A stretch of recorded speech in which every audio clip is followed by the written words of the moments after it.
Hi, welcome to the International Bipolar Foundation webinar. Please help International Bipolar Foundation continue to provide free programs and services, including webinars like these and lectures, by making a tax deduction donation today. Thank you for your continued support. My name is Michelle Vassiliou. I am a mother, wife, and children's author. I also have bipolar affective disorder. In 2015, my first picture book, My Happy Sad Mummy, was published.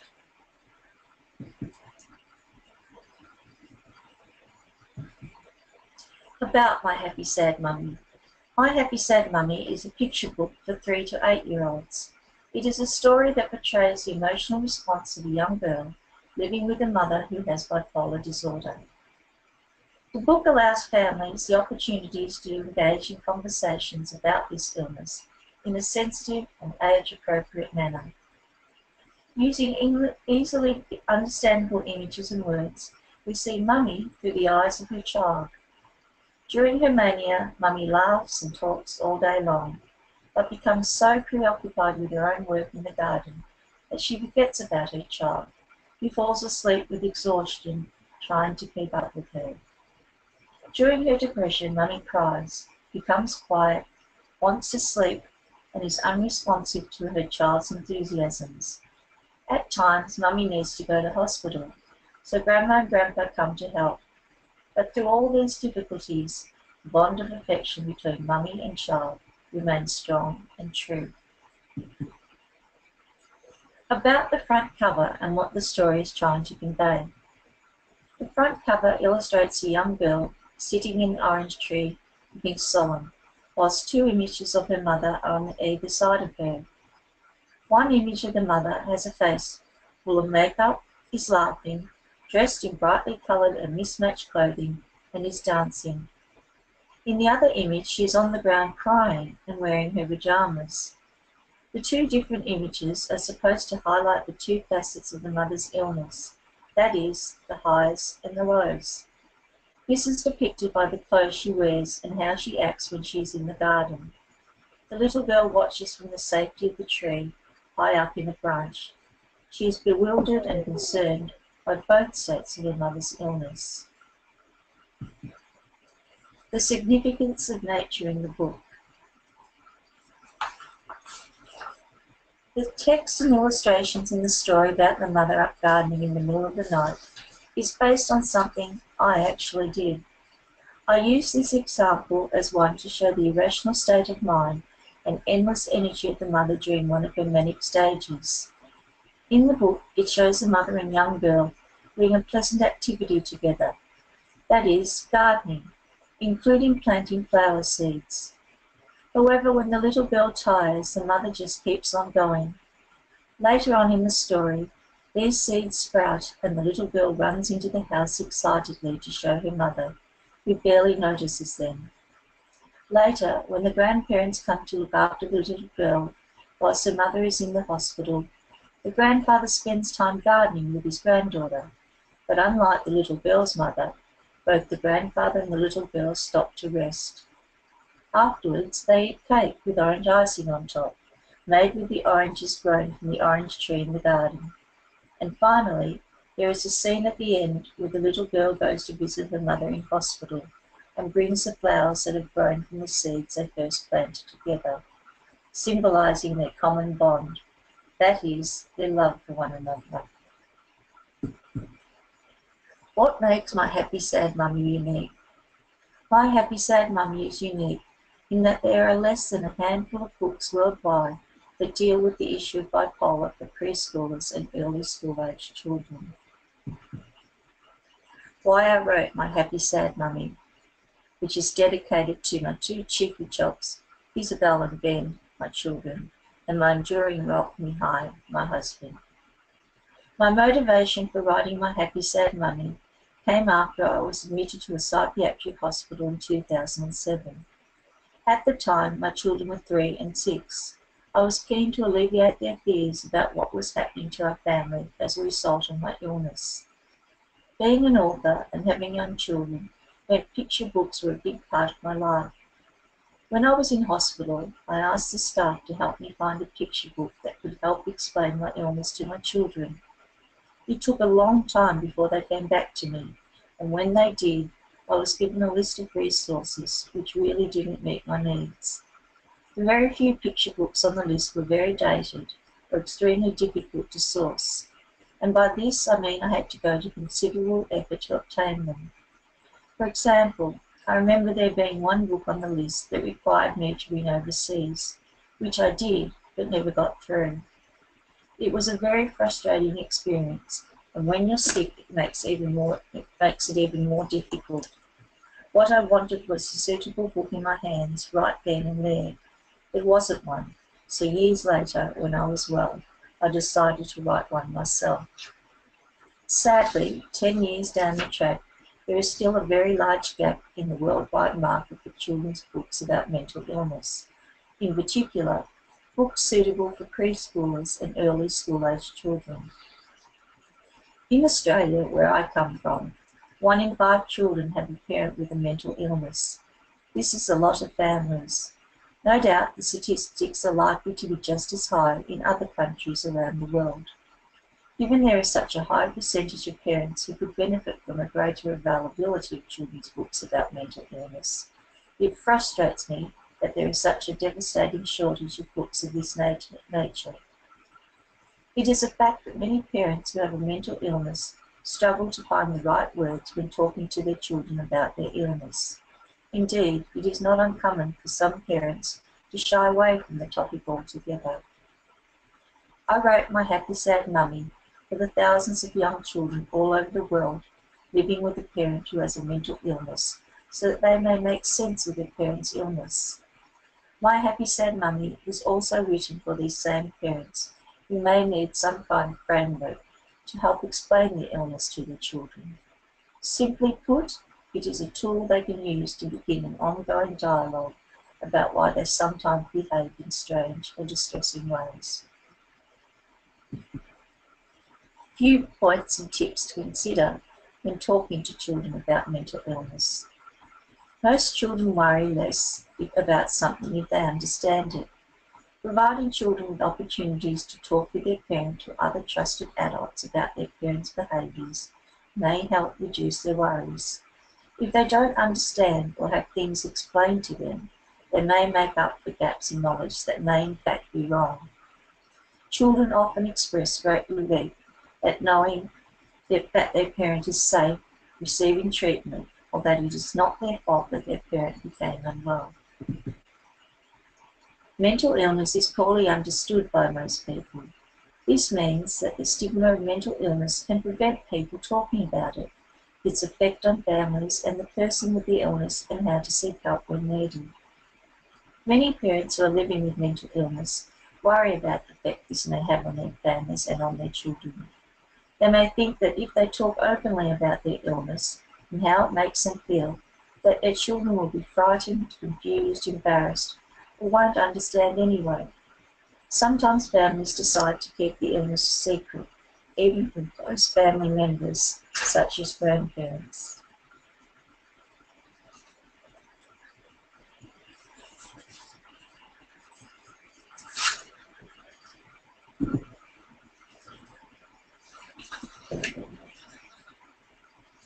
A few points and tips to consider when talking to children about mental illness continued.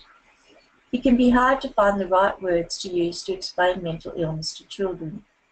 Adults often find it difficult to talk to other adults about how they feel. Parents may not feel comfortable discussing this with their children. Children are better off with accurate, age-appropriate information, and this is almost always best coming from their parents or other significant adults from their family and or friend network. If children ask questions about their mum's or dad's mental illness, for instance, this usually means they want answers. How this book will affect children who don't have bipolar parents. So many people have told me how much a book like Happy Sad Mummy is needed. Some parents have told me how the book has been so positively embraced by their children, even when there hasn't been a parent in the family with bipolar. From feedback I've had, it's been used in a lot of kindergartens as a way of talking to the children about different types of families, as well as introducing them to the meaning of mental illness. This has been a pleasant surprise, as I was a bit worried that only families with a specific member having bipolar would be interested in a book of this kind. Going back to what Professor Philip Mitchell, Professor and Head of the School of Psychiatry at the University of New South Wales, Australia, and Director of Black Dog Institute, wrote in his foreword, "It is an attractive and sensitive introduction for other young children to understand and destigmatise this common mental illness." My hopes for the future. It is my hope and dream that in the not-too-distant future, picture books dealing with mental illness will be readily available to those who need them, by having them easily sourced, or better still, in the places where parents with a mental illness are likely to be, as in a psychiatric hospital, or the rooms of a psychiatrist, psychologist, doctor, maternal health care rooms, and so forth. That way, the books are accessible, and they allow the parent to actually see and read the book to see if it meets their needs before they go out and buy it. The books could also be made available in these places by setting up a loan library. In this way, all parents get a chance to use these books without the added expense of having to purchase them, because there will always be parents who cannot afford to buy a picture book of this nature. I want My Happy Sad Mummy to be a valuable resource for those wanting a quality picture book that deals with bipolar specifically. Furthermore, I also hope that My Happy Sad Mummy will help demystify mental illness and make the discussion of such with young children a less daunting task for all those involved. Indeed, my second children's book about mental illness, Together Things, which is yet to find a publisher, is a further attempt at achieving the same. That is, to provide another resource for childcare workers, kindergarten teachers, librarians, psychologists, counsellors, indeed anyone working with young children who may benefit from such books. Where can listeners buy My Happy Sad Mummy? Listeners can buy my book directly from my publisher, Woods Lane Press. Alternatively, if someone wants a discounted signed copy, they can email me at michelle@michellebasui.com. My experience of bipolar.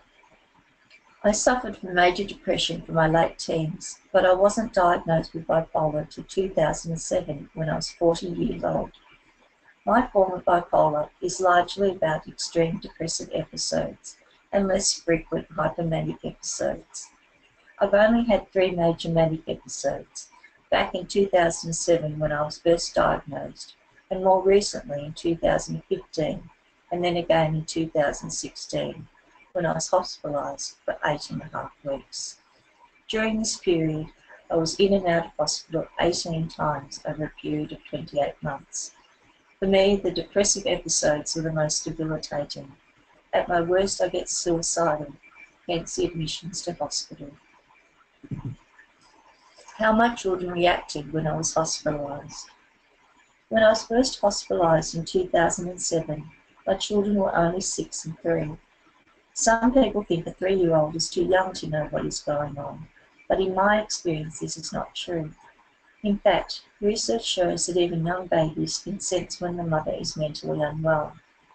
In my case, it became apparent my daughter was picking up on my mood and reacting to me being unwell, when she started drawing circles in an angry fashion over and over again with black crayon. Both children had counselling at the time, and my husband and I tried our best to explain what was happening to me in an age-appropriate way. They visited me in the hospital on a regular basis. They sometimes ate dinner with me in the dining room. I read them stories and tried to set up a special place in the hospital where we could play simple games. It wasn't easy. With the admissions over the last few years, it was a bit mixed in terms of my children's reactions. My daughter had quite extensive counselling, both at school and with a private psychologist. Sometimes she'd go a bit off in terms of her behaviour. She also became a bit distant each time I came back home. The counsellor said this was normal, as she would be hesitant at first to get too close in case I had to go back into hospital and subsequently leave her again. My son took on a very nurturing role. When he saw me crying, he would give me lots of hugs and tell me, "It's okay." At school, there were lots of comments about how resilient he was, and still is. And it shows in his behaviour at home too. He now just gets on with things a lot more without making a fuss. Given how much time I've been in hospital over the past 3 years, both children have had to fend for themselves a lot more. I've been surprised and pleased with the maturity and responsibility they've shown. How being hospitalised affected my sense of motherhood.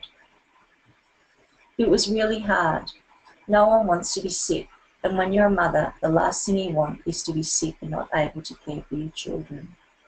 Having to admit that I couldn't look after myself, let alone my children, was devastating. I was torn between seeking help and trying to cope. The decision to go into hospital of my own admission was incredibly difficult and heart-wrenching. I was constantly fighting the guilt and wondering what negative effects me leaving my son and daughter would have on them. In the end, I had to just keep telling myself I was no good as a mother to them if I couldn't function. I had to get well in order to be a good mother. It was a daily battle I fought with myself. Every day at about 3 o'clock, I would get really low, as that was the time I'd normally be picking my children up from school, ready for all the after-school activity. The nurses had to keep reassuring me that I was doing the right thing staying in hospital, so as to get well enough to go home and get back to being a full-time mother. The biggest challenge I face on a day-to-day basis. In a practical sense, keeping my illness under control. There are some triggers I'm now aware of that I have to watch out for if I want to prevent a relapse. For me, having a regular sleep pattern is perhaps one of the most important things if I'm to stay well. My last manic episode in 2016 was largely brought on by lack of sleep. I went without sleeping for 33 hours and it led to devastating results. Other triggers include high levels of stress and changes in medication. For instance, if my dose of antidepressants is too high, it could bring on a manic episode. Too low, and I could slip into a major depressive episode. As for all people, keeping healthy is really important. Just the basics like eating right, exercising, getting regular sleep. For me, light is also a major factor in regulating my mood. If I don't get enough natural light, it can really affect my mood. Being isolated from other people can also bring me down, which makes it hard sometimes, given the nature of my work as a children's author. On the flip side, being overly stimulated in the company of others or excessive activity can lead to me becoming hypomanic. Having a regular routine and balance in my life are really important, and I'm not good at either of them. I get bored quickly, and it sometimes leads to me becoming too busy, and this can be dangerous. My husband can usually pick up when I'm becoming hypomanic, much earlier than them, because I stay up late, get busier and busier, and become irritable and difficult to be around. After I become hypomanic, I might slip into depression, and that brings in a whole set of other problems. Staying well. I've been stable now for over 7 months, and with the support of my family, friends and medical team, I'm hoping to stay that way for as long as I can. It's a great feeling being as well as I can. I'm looking for a publisher to publish my picture book story, Together Things. It is about a father who has depression, written from the point of view of his young son. If you're interested in assisting me, I can be contacted at michelle@michellevassiliou.com. My website is www.michellevassiliou.com. I'm now going to leave you with my daughter reading an extract from My Happy Sad Mummy. My Happy Sad Mummy by Michelle Vassiliou. Sometimes my mummy has very happy days. She laughs and laughs and talks all day long. She hardly stops talking, and she wants to do everything except sleep.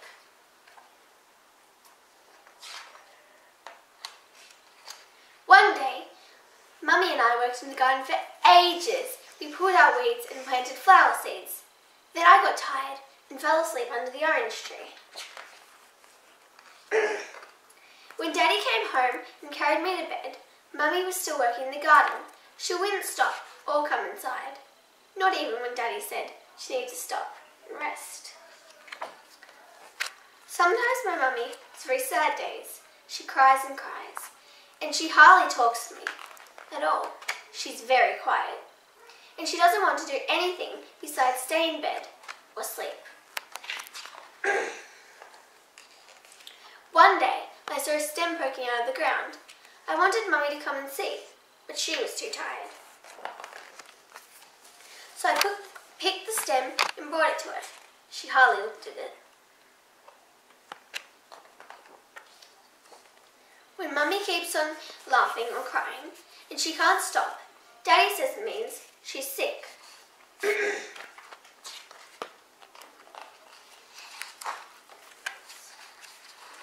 He says her brain isn't working properly and she can't look after herself or me. He says she needs to get help to get better. Sometimes she needs to take medicine. Sometimes she needs to go to the hospital. Then doctors and nurses look after her. And Daddy and Grandma and Grandpa look after me. One day, Grandpa and I worked in the garden for ages, pulled out weeds and did watering. When we got tired, we finished up. Then Grandpa sent me inside to have a nap. And after I had a rest, I woke up. Grandpa was in the kitchen with Grandma. She gave us orange cake with icing on top. When Mummy's in hospital, I miss her, and I'm sad.